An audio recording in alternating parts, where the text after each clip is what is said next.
Olá pessoal, aqui é o Thiago e hoje eu vou fazer uma pequena exposição da filosofia de Santo Agostinho com relação à natureza divina. Bem, antes de entrar propriamente no tópico desse vídeo, eu gostaria de justificar o porquê que eu acho importante estar trazendo isso. Santo Agostinho ele é provavelmente o autor patrístico mais completo, não somente em sentido de ser o autor que mais comentou em teologia, como também ser o autor que mais tem uma extensão no seu campo filosófico. Isso é bem raro entre os autores patrísticos. A gente vê entre os pais latinos, por exemplo, nos grandes nomes que nós temos, como por exemplo São Leão Magno, São Gregório Magno, mesmo que esses autores tenham sido grandes comentadores bíblicos, grandes teólogos, tenham grandes sermões, a extensão do seu sistema filosófico não é tão abrangente assim. É muito difícil, se não impossível, você montar, por exemplo, uma filosofia segundo a mente de São Leão Magno, ou uma filosofia segundo a mente de São Gregório Magno, ou mesmo uma filosofia segundo a mente de Santo Isidoro de Sevilha, que é um pai mais tardio. É bem difícil fazer esse tipo de compilação, por exemplo, mas Santo Agostinho, se a gente for para o período medieval, a gente tem um monte de manuais de filosofia segundo a mente de Santo Agostinho. A gente tem os manuais de Pedro Manso, a gente tem toda a escola agostiniana que se segue montando manuais de filosofia baseados no sistema de Santo Agostinho. Dentre os pais gregos, no entanto, isso também é bem raro. Se a gente pode pegar os três capadócios, por exemplo, São Basílio Magno, São Gregório de Nissa, São Gregório Nazianzeno, nenhum dos três tem um sistema filosófico que chega perto da abrangência do sistema filosófico de Santo Agostinho. Quatro pais que poderiam que chegam mais próximos disso são, por exemplo, Boécio. Boécio tem um sistema filosófico um pouco mais abrangente, mas ainda assim não tanto quanto o de Santo Agostinho. Pseudo Dionísio, um pai grego, mas mesmo assim ainda não chega a ser tão abrangente quanto Santo Agostinho. O sistema filosófico dele não chega nem perto. São João Damasceno também é outro com um sistema um pouco mais abrangente do que a média, mas ainda não chega perto. E provavelmente o que mais chega próximo é São Máximo Confessor, que é também um pai muito interessante de se estudar, com um sistema filosófico extremamente complexo, mas ainda assim não tão abrangente quanto Santo Agostinho. Santo Agostinho é o pai mais abrangente e mais profundo entre todos os pais da igreja. E o meu plano original era fazer um grande resumo da filosofia de Santo Agostinho, né, passando por cima de todos os tópicos, passando por cima da sua antropologia, né, das suas concepções, por exemplo, de predestinação, mas eu decidi que eu iria fazer hoje apenas um resumo da sua visão sobre a natureza divina. E por que eu escolhi a natureza divina? É por causa que, nas palavras de Santo Agostinho, a sua concepção sobre a natureza divina foi um dos elementos fundamentais para sua conversão ao cristianismo. Né? A gente sabe que Santo Agostinho, aos 32 anos de idade, ele se converteu ao cristianismo. E como ele mesmo conta essa história nas Confissões, essa conversão foi o termo de uma busca que ele havia iniciado na adolescência em Cartago, quando ele leu a obra Hortêncio, de Cícero. Foi Cícero que despertou em Santo Agostinho um anseio pela sabedoria e pela vida intelectual. E depois de mais de uma década de buscas infrutíferas, Santo Agostinho descobriu que a sabedoria que ele estava buscando, após ler Cícero e se inspirar pelas obras de Cícero, só poderia ser encontrada no Deus do cristianismo. O próprio Santo Agostinho diz que foi no momento que ele vislumbrou Deus pelas coisas criadas, ele cita aí Romanos 1:20, que ele se converteu ao cristianismo. Mas o próprio Agostinho diz que descobrir onde a sabedoria pode ser encontrada não é o mesmo que alcançá-la. Então, a visão intelectual de Santo Agostinho de Deus, por si mesma, ainda não encerrou a busca dele. Mas o que ele deixa bem claro é que o entendimento fornecido por essa visão intelectual de Deus que ele teve foi fundamental para que ele se convertesse. Ele não poderia ser um cristão a menos que ele houvesse sido convencido que a concepção cristã de natureza divina fornece um conhecimento do verdadeiro Deus, do Deus que pode ser conhecido pelas coisas criadas. E além disso, ele deixa bem claro que a concepção de Deus do cristianismo não contradiz a razão natural, mas ela está em perfeita consonância com o que a gente pode atingir pela razão natural. No livro 7 das Confissões é onde ele relata bem como foi essa jornada, onde ele identifica claramente 2 das 3 influências mais importantes que moldaram a concepção madura dele da natureza divina. Primeiro, ele deixa claro que o Deus que ele encontrou é o Deus das Escrituras, das Escrituras cristãs, que já estavam mais ou menos bem determinadas nessa época. É claro que as confissões como um todo são dirigidas a Deus, né? Como se ele estivesse falando com Deus em certos momentos das suas confissões. E Santo Agostinho está se dirigindo diretamente a esse Deus, que é o Deus cristão. E ele diz que esse mesmo Deus, naquele momento que ele está escrevendo, se tornou o seu guia. E ele atribui essa realização final da sua visão da natureza divina ao favor do próprio Deus. Então, para Santo Agostinho, foi o próprio Deus que se revelou para ele, que se dispôs a se mostrar para ele. E Santo Agostinho identifica bem claramente esse Deus como o Deus de Moisés, o Deus de Jesus, o Deus de Abraão e assim por diante. E da sua conversão em diante, Santo Agostinho, a partir daquele momento, nunca duvidou que as escrituras cristãs, devidamente explicadas e compreendidas, apresentam a verdade sobre a natureza de Deus. A segunda influência que Santo Agostinho reconhece explicitamente em seu pensamento é o platonismo. Santo Agostinho ele considerou o encontro dele com certos livros de platônicos como um ponto crucial nessa grande virada do seu pensamento. Ele diz que esses livros forneceram para ele princípios metodológicos importantes para o seu pensamento sobre o divino. Eles aconselharam Agostinho a olhar para dentro de sua própria alma e investigar as coisas não com os olhos dos sentidos, mas com os olhos do intelecto, por assim dizer, né, para usar a mesma expressão que Santo Agostinho usa. O platonismo, para ele, forneceu um repertório rico de ideias e argumentos que ele usaria bem claramente para articular a concepção cristã de Deus. E, sem dúvida nenhuma, dentre os autores platônicos que influenciaram Santo Agostinho, Plotino é o que tem maior influência em cima dele. E ele tem os ecos tão proeminentes no pensamento de Santo Agostinho que, a nível filosófico, Plotino, as ideias de Plotino estão tão refletidas que apenas as escrituras influenciam mais Santo Agostinho nesse aspecto. E é também bem claro que a certeza de Agostinho da verdade da concepção cristã de Deus foi acompanhada por sua concepção de que as escrituras cristãs requerem uma investigação teórica cuidadosa e uma explicação para que a verdade sobre Deus seja cuidadosamente compreendida.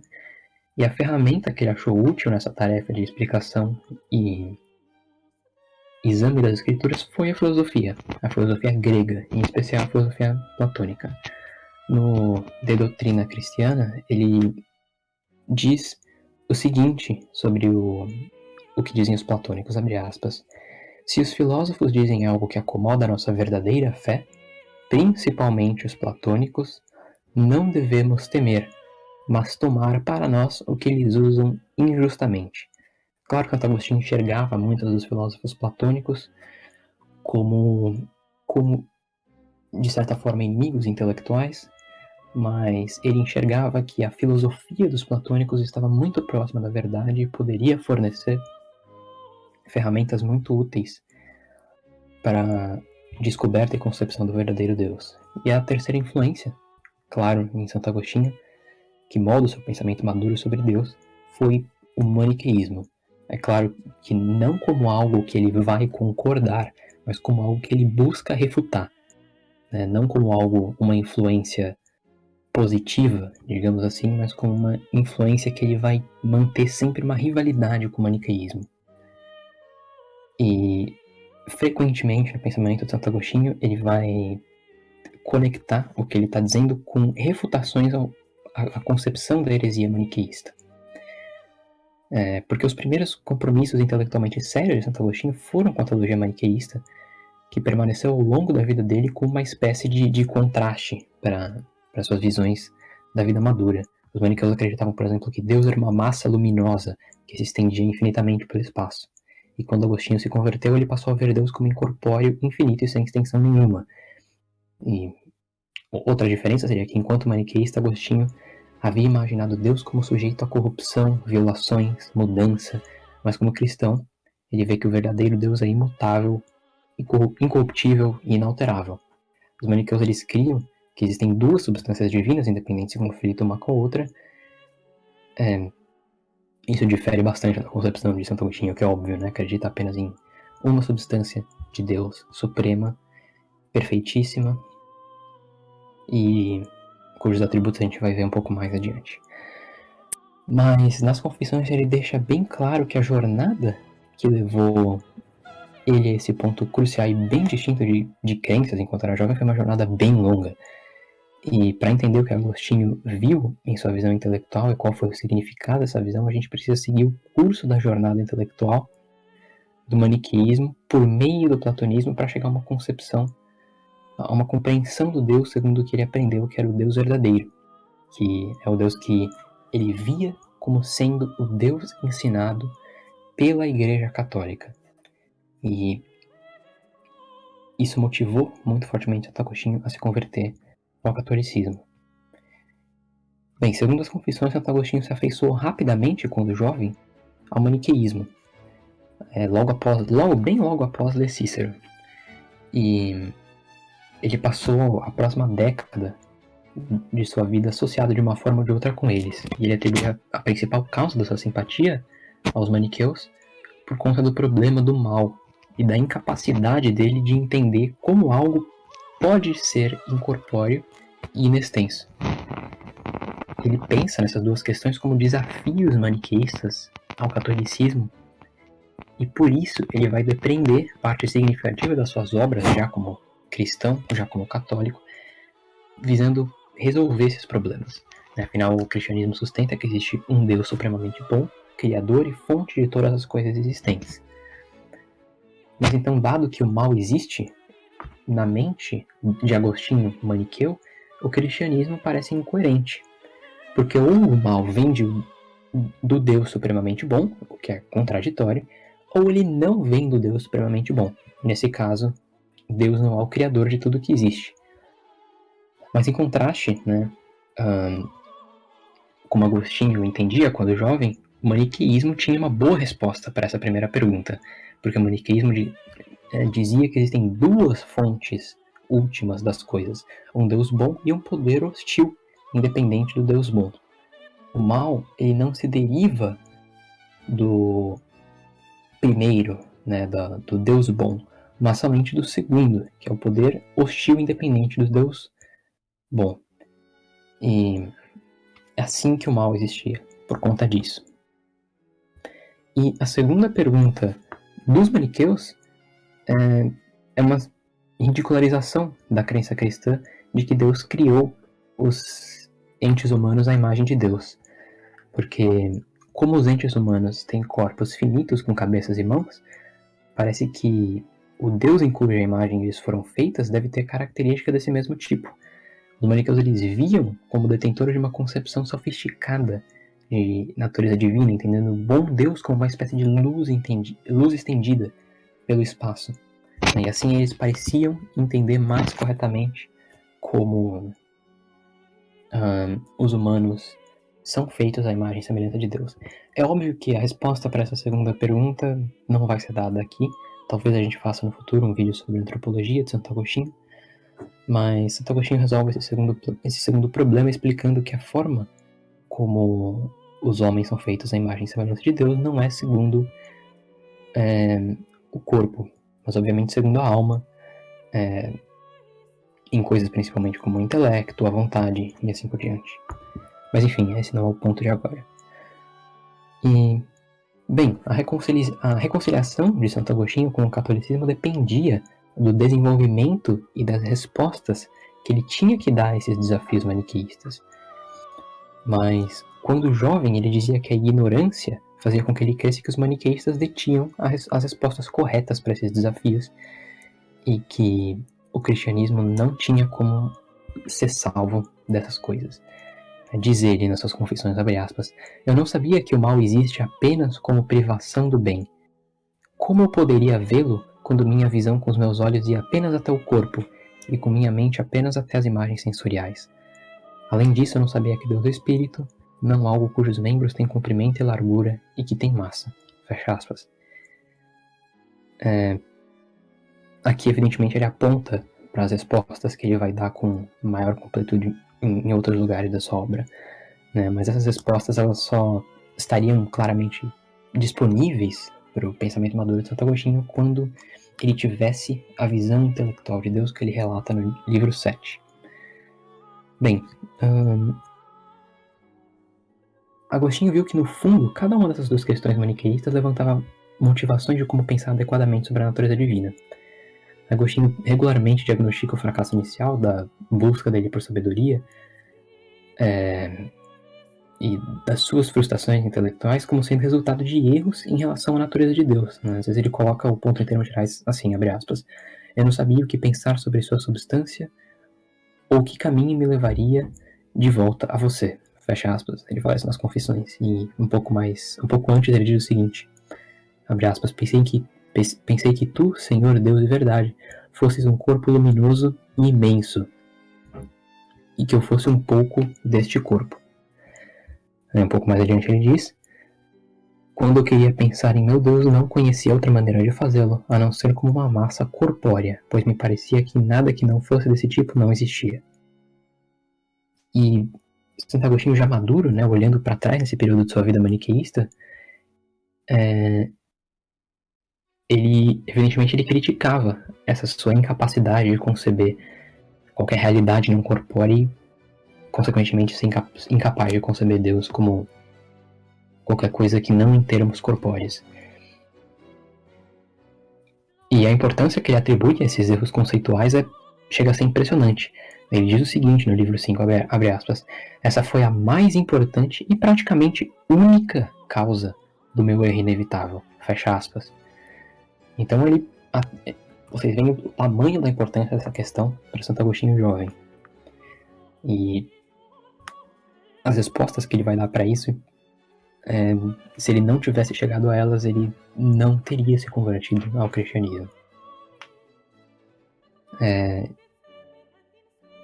Como surgem essas descrições das dificuldades conceituais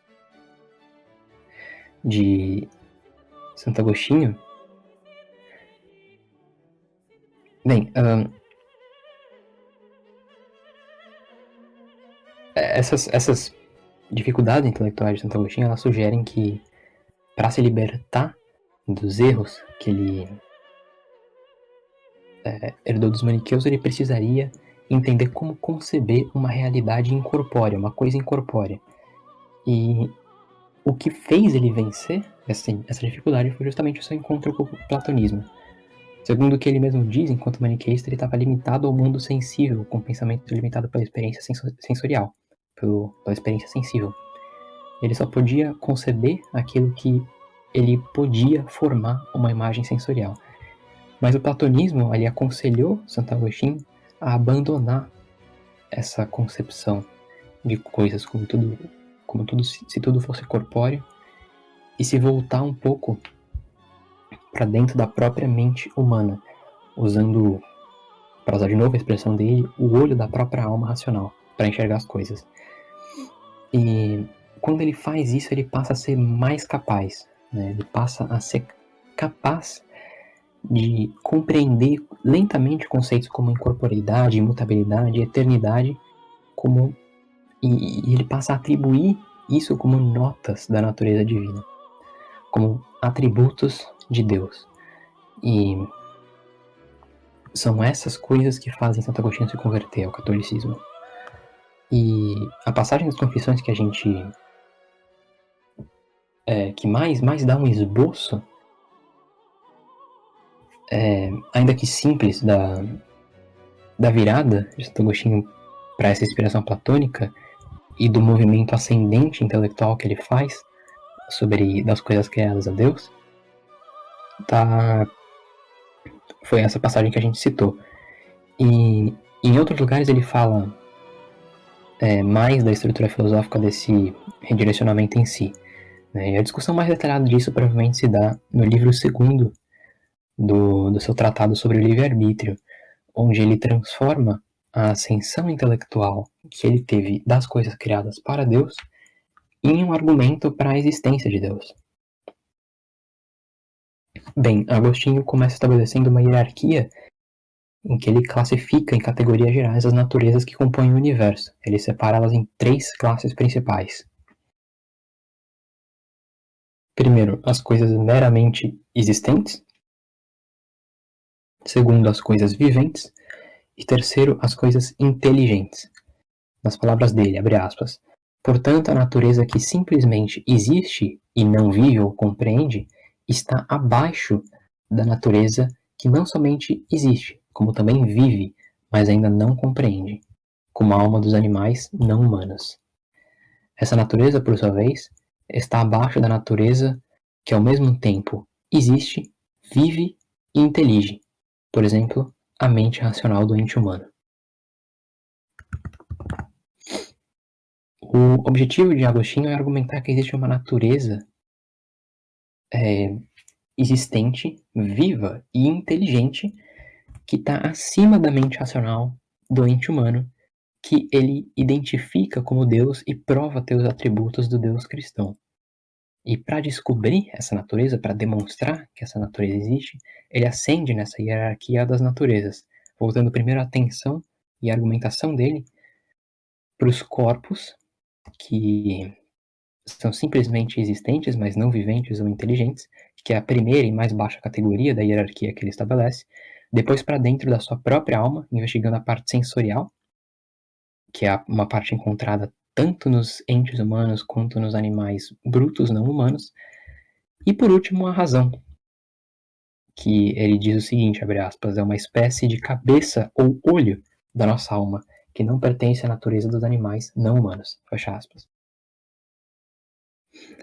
E tendo ascendido até a razão, que é o que relativamente há de mais elevado em nós, ele se concentra nas capacidades perceptivas distintivas da razão e nos tipos distintos de objetos com os quais entramos em contato, os objetos do pensamento puro.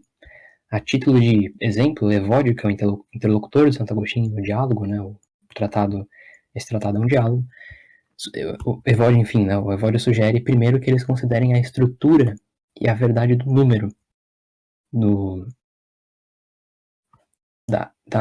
número mesmo, né, da entidade matemática, com que ele quer dizer, obviamente, fatos aritméticos do tipo expresso por verdades simples, né, como somas, multiplicações, subtrações, enfim. E o próprio Agostinho acrescenta o exemplo da unidade matemática indivisível, que é o fundamento de todo número. Mais tarde, ele introduz na discussão uma coleção de verdades avaliativas e normativas a priori, como a sabedoria deve ser buscada com diligência, as coisas inferiores devem ser submetidas às superiores, o que é eterno é melhor do que é temporal, e assim por diante. Ele pensa essas verdades como constitutivas da própria sabedoria, e portanto normativas para quem as possui. E além disso, quem for capaz de contemplá-los vai reconhecer imediatamente a verdade desses enunciados. O exame desses vários exemplos leva Santo Agostinho a 3 conclusões. Primeiro, objetos inteligíveis desse tipo são independentes das nossas mentes. Eles são incorpóreos e também superiores à razão. Em poucas palavras, as principais linhas do raciocínio de Santo Agostinho são as seguintes. Primeiro, objetos inteligíveis são independentes da mente particular porque eles são comuns a todos que pensam. Ao chegar a compreender eles, uma mente individual não altera esses objetos e não pode converter eles em posses exclusivas ou transformar eles em partes de si mesmas.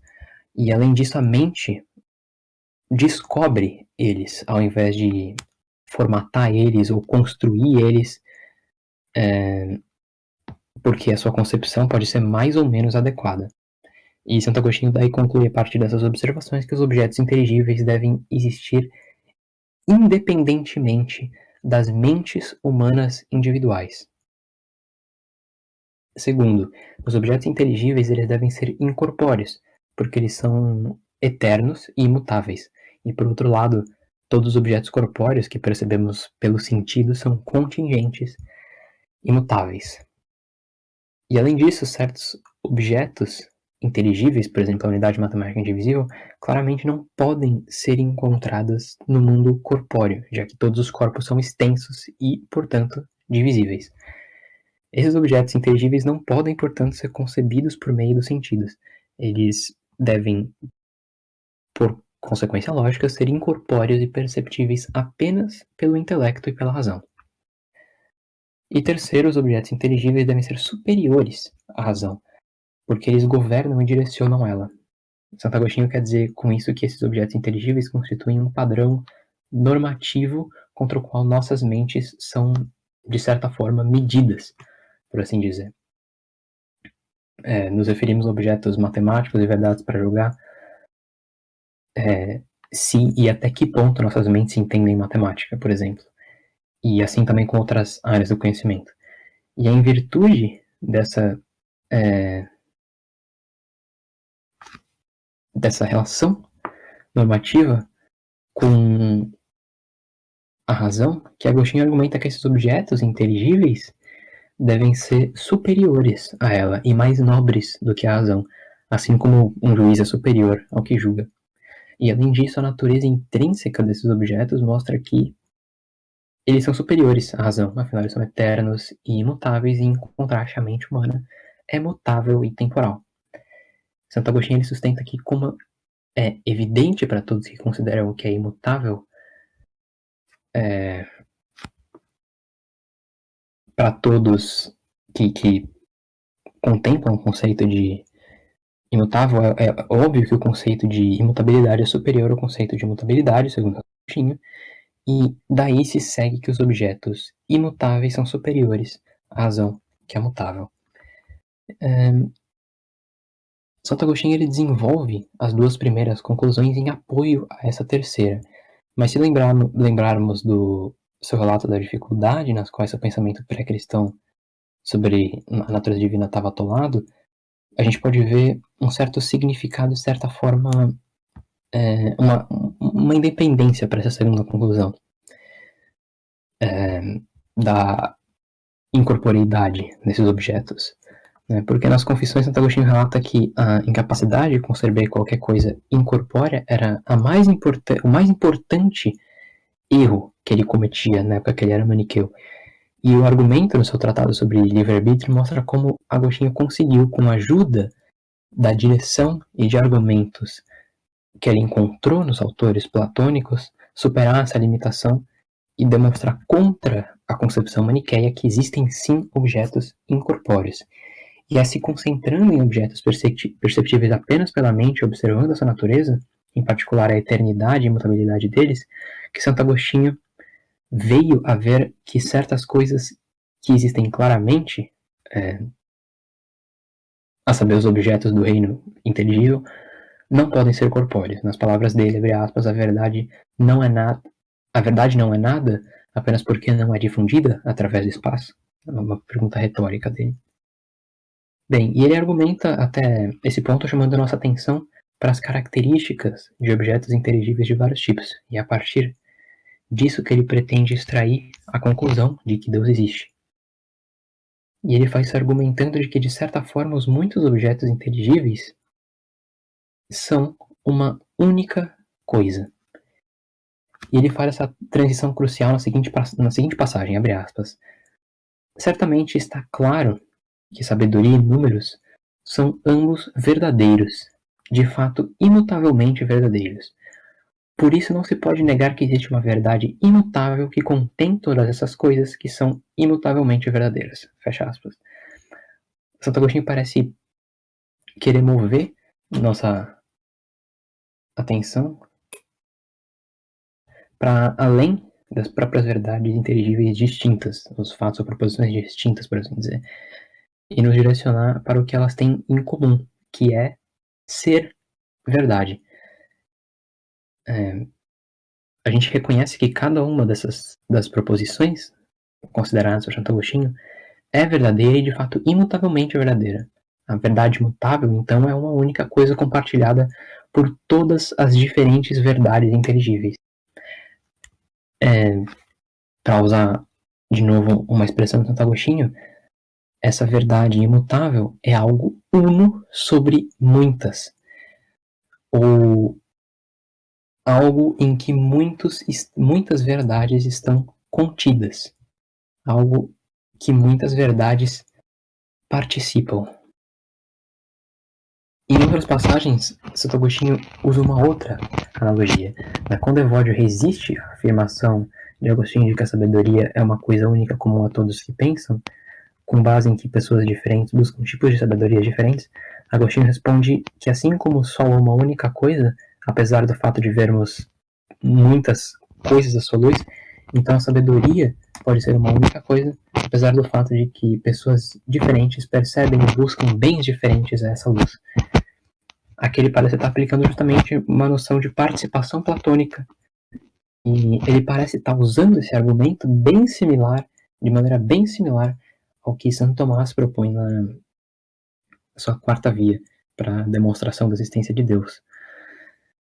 Ele parece estar aplicando justamente a noção de participação da verdade, mostrando como os entes, principalmente os entes de razão, participam da verdade, e dessa forma deve haver uma verdade suprema que Santo Agostinho identifica como Deus. E a gente vai ver mais adiante quais atributos ele pretende extrair dessa verdade suprema.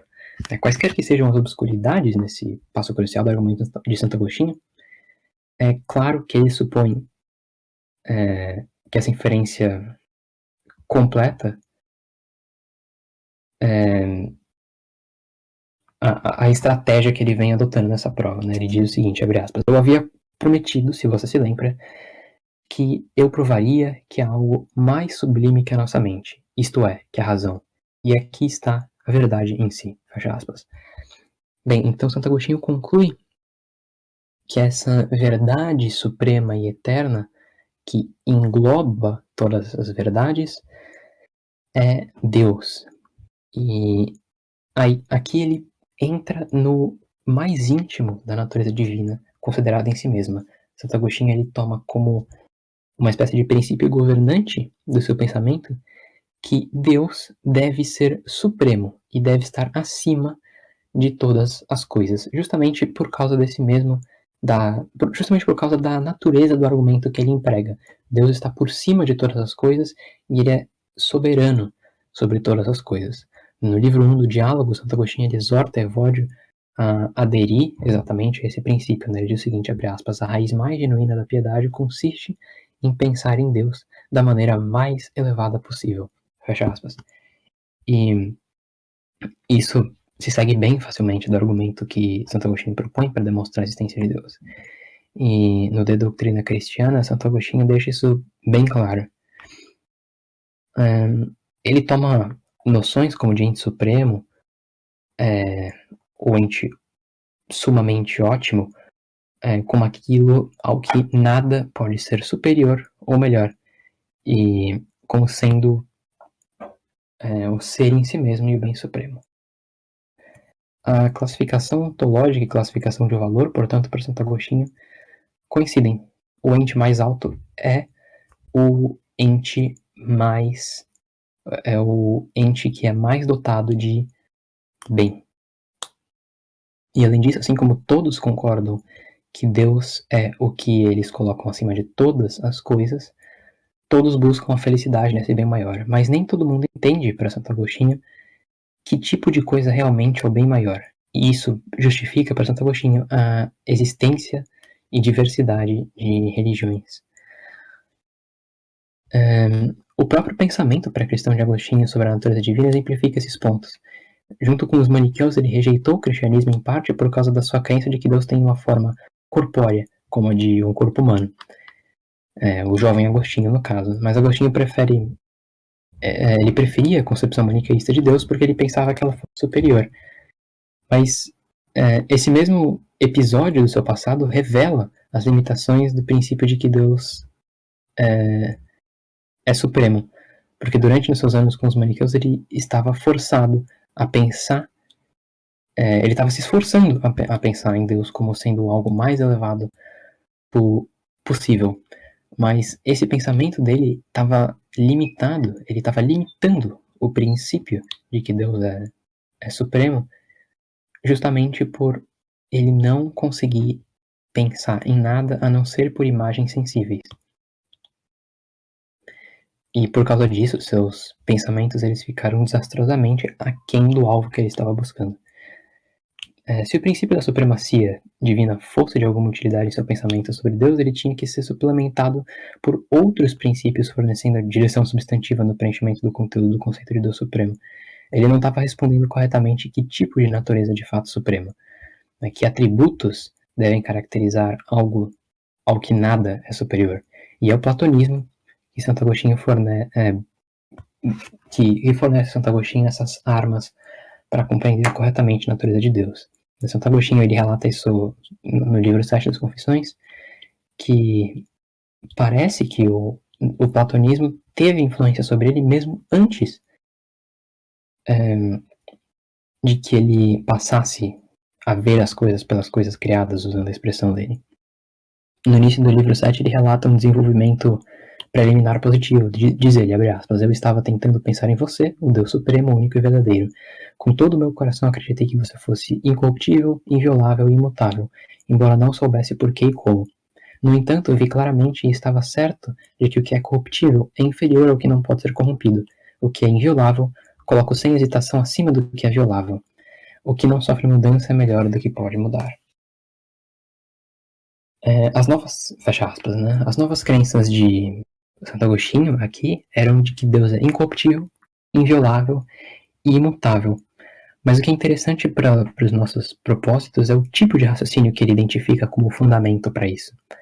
Ele raciocina o seguinte: Deus é supremo, e como a incorruptibilidade é superior à corruptibilidade, Deus, portanto, deve ser incorruptível.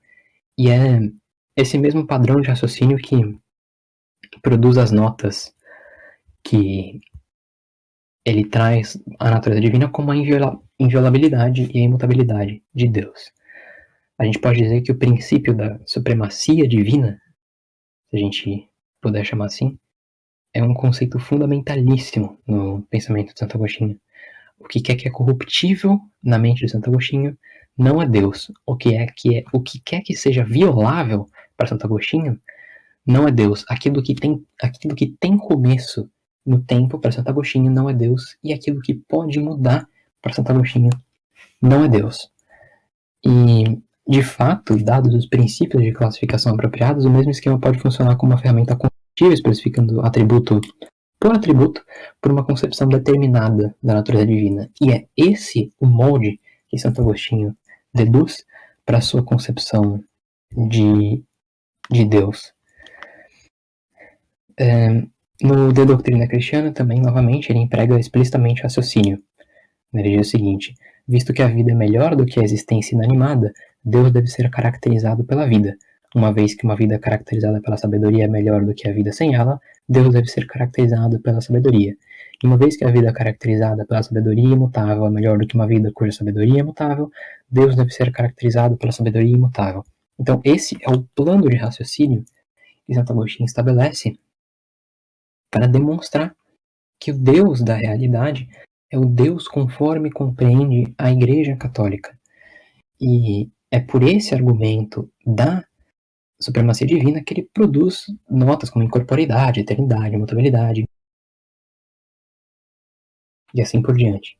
Ele deduz que Deus é vivo, que Deus é sábio, que Deus é incorruptível, que Deus é imutável, que Deus é inviolável, que Deus é incorpóreo, que ele é eterno e assim por diante. Mas Santo Agostinho ainda estava insatisfeito com o progresso gradual que essa via da supremacia divina proporcionava. Ele acreditava que esse progresso ainda era, de certa forma, superficial e lento. E ele queria que a sua visão intelectual de Deus pudesse ser um pouco mais unificada, digamos assim. Ele queria um conceito unificador e profundamente explicativo dos atributos divinos. E a gente pode ver que Santo Agostinho buscava isso se a gente olhar novamente para o livro 7 das Confissões, que é um trecho fundamental que marca o pensamento de Santo Agostinho aqui. Né? Ele diz o seguinte, abre aspas, de todo o meu coração acreditei que você fosse incorruptível, inviolável e imutável, embora não soubesse porquê e como. Então a gente vê o desejo de Santo Agostinho, jovem, quando ele era jovem, de buscar isso. E Agostinho ele relata aqui o progresso, mas também admite uma falta de compreensão que acompanha esse progresso. O que ele quer dizer é que ele ainda não vê como encaixar essas novas crenças com suas outras crenças em uma visão coerente de Deus e do lugar de Deus no mundo. O argumento da supremacia divina mostra que o verdadeiro Deus é incorruptível. E na mente de Santo Agostinho, essa nota contradiz a teodiceia maniqueísta. Mas o argumento da supremacia divina por si só não fornece a Agostinho uma explicação alternativa. Nesse ponto das confissões, Agostinho precisa ainda descobrir duas coisas, que existem coisas que não são corpóreas e que Deus é o verdadeiro ente subsistente por si mesmo. A gente já viu que a ascensão intelectual de Santo Agostinho levou à descoberta de algo ao mesmo tempo incorpóreo e claramente existente, a saber, a própria verdade. E assim ele resolveu o primeiro desafio maniqueísta. E as passagens da visão das confissões também mostram claramente a descoberta de Agostinho do fato de que Deus é o seu próprio ser, aquilo que verdadeiramente e supremamente é. E de fato, Agostinho apresenta essa descoberta como ocorrendo no auge de sua ascensão intelectual e dando para ele sua visão mais profunda da natureza divina. A gente pode ver a importância primordial do seu reconhecimento de que Deus é o ser, é o ente supremo, prestando atenção às características retóricas da passagem na visão que citei quanto ao lugar que ela ocupa nas confissões de Santo Agostinho. Em primeiro lugar, porque o relato de Santo Agostinho da ascensão intelectual em direção a Deus, ela atinge o auge dramático dela quando Santo Agostinho conclui que ele descobriu aquele que é. Ele cita Êxodo 3,14. Em segundo lugar, porque Santo Agostinho entendeu a visão de Deus como aquilo que supremamente é, como o clímax da sua ascensão intelectual. Isso daí também é novamente evidenciado pela estrutura do seu relato nas suas confissões.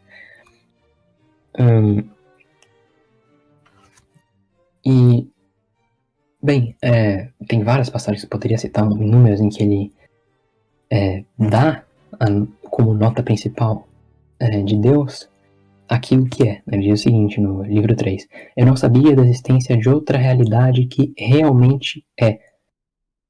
E ele também diz no mesmo livro, assim no lampejo de um olhar trêmulo, minha mente alcançou aquele que é. E no livro 7, no livro 10, ele também diz, eu tinha certeza de que você é. Eu tinha certeza de que você realmente é. E então, assim, Santo Agostinho claramente atribui isso como uma nota fundamental, uma nota primordial e primaz ao constitutivo formal da natureza divina. Santo Agostinho ele parece nesse ponto favorecer a visão tomista do constitutivo formal da natureza divina e parece se opor, de certa forma, à visão escotista que tem a infinitude de Deus. Bem, mas o que Agostinho quer dizer exatamente quando ele identifica Deus como aquilo que realmente é? Primeiro, a independência ontológica e necessidade. O reconhecimento de Agostinho de que Deus é o verdadeiro ente subsistente, acompanhado pela consciência de que outros entes além de Deus são distintos de Deus e dependem de Deus para seu ser. O que verdadeiramente possui seu ser direto e propriamente, né, de forma direta e própria, independente das outras coisas. E, portanto, não pode deixar de ser. Mas as coisas que existem, que são além dessa coisa que verdadeiramente tem que ser apenas de certo modo, porque o seu ser é contingente e depende do ente subsistente por si mesmo. Segundo também, Santo Agostinho ele acredita em algo que eruditos modernos chamam de monismo cosmológico, apesar dessa expressão não ser muito,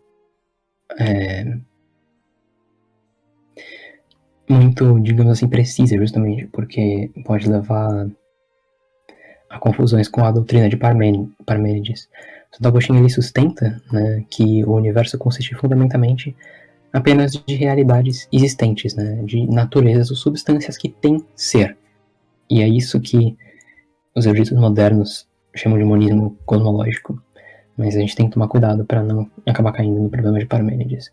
E além disso, o que verdadeiramente é a fonte de todo o ser.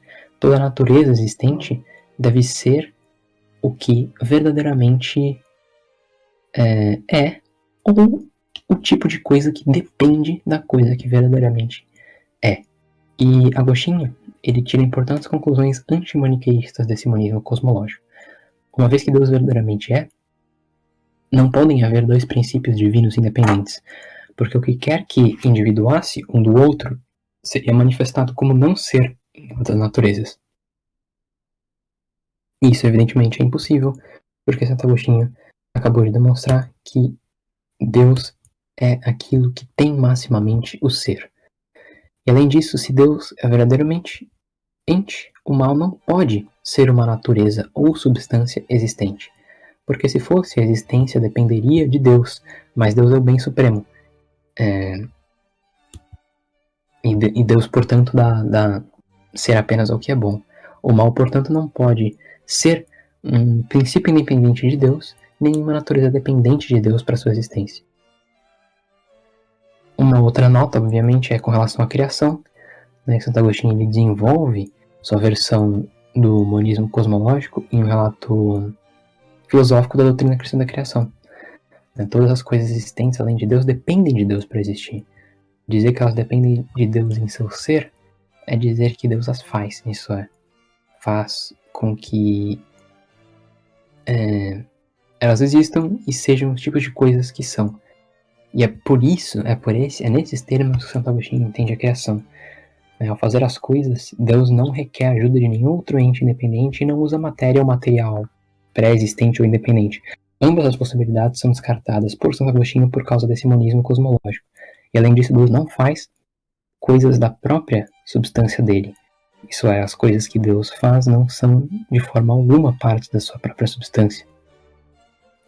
Essa possibilidade exigiria que Deus fosse corrompido, ou que criaturas mutáveis e contingentes fossem iguais a Deus. Santo Agostinho afirma explicitamente na Cidade de Deus, no livro 7, que Deus faz as coisas a partir do nada, que é contrário ao que, infelizmente, acreditava Olavo de Carvalho. O fato de que as coisas são criadas por Deus ex nihilo explica a contingência delas, segundo Santo Agostinho, além de explicar também essa mutabilidade e corruptibilidade. Deus dá o ser, mas porque elas são feitas a partir do nada, elas não são o seu próprio ser.